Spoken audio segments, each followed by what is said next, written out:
Bà sắp xếp gặpគ្នាថ្ងៃនេះខ្ញុំមកចាក់លេខតាក់ទងជាមួយនឹងការប្រើប្រាស់ប្រព័ន្ធ Count A Discount និង Count A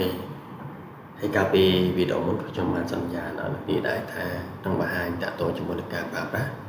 Discount និង Discount A ដែរអញ្ចឹងកុំឲ្យខាត់ពេកយើង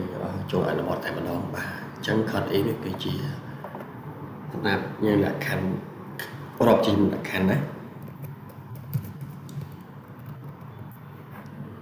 បាទ select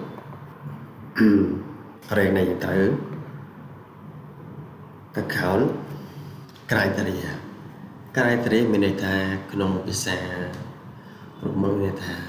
របស់ជាភាសាខ្មែរតែលក្ខខណ្ឌអ្វីយើងចង់ account វានឹងបាទចឹងនៅក្នុង J6 ចឹងលក្ខខណ្ឌ account ឈ្មោះលោកគ្រូសីហាហ្នឹងតើមានតិចជាមួយម្នាក់ចឹង criteria គឺសំដៅទៅលើន័យថាលក្ខខណ្ឌណា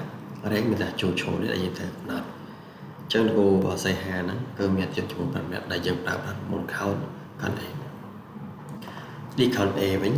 ក៏យើងរាប់ចំនួនដូចគ្នាដែរប៉ុន្តែការ select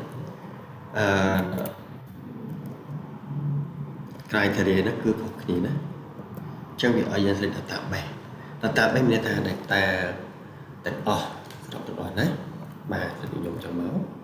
តមកវាឲ្យ select field បាទ field មួយណាដែលយើងត្រូវទៅឲ្យវា count ណាអញ្ចឹងយើង field ក្នុង grid of design នេះបាទលេខ field មកតមក criteria លក្ខខណ្ឌដែលយើងត្រូវ count នេះគឺត្រូវចំណោមនៅក្នុង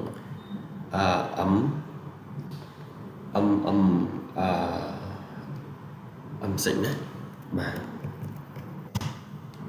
ចេញឃើញប្រាប់គ្នាអញ្ចឹង Discount A នេះគឺយើងcount នៅក្នុង field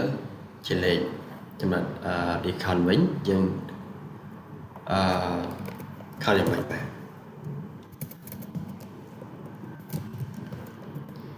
select data បេះមកអស់ណាតមក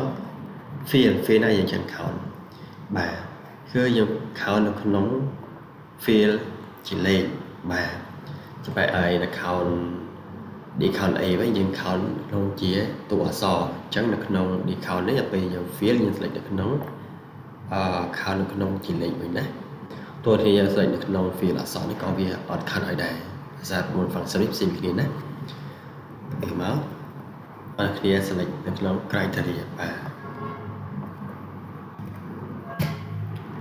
អញ្ចឹងឃើញតំណែងចំនួន5ដូចគ្នាបាទអរគុណច្រើននេះការបង្ហាញរបស់ខ្ញុំតទៅជាមួយនឹង count if Discount A និង Discount មានប៉ុណ្ណឹងបាទអរគុណច្រើនសម្រាប់ការចំណាយពេលវេលានិងការទស្សនានៅវីដេអូនេះបាទអរគុណច្រើន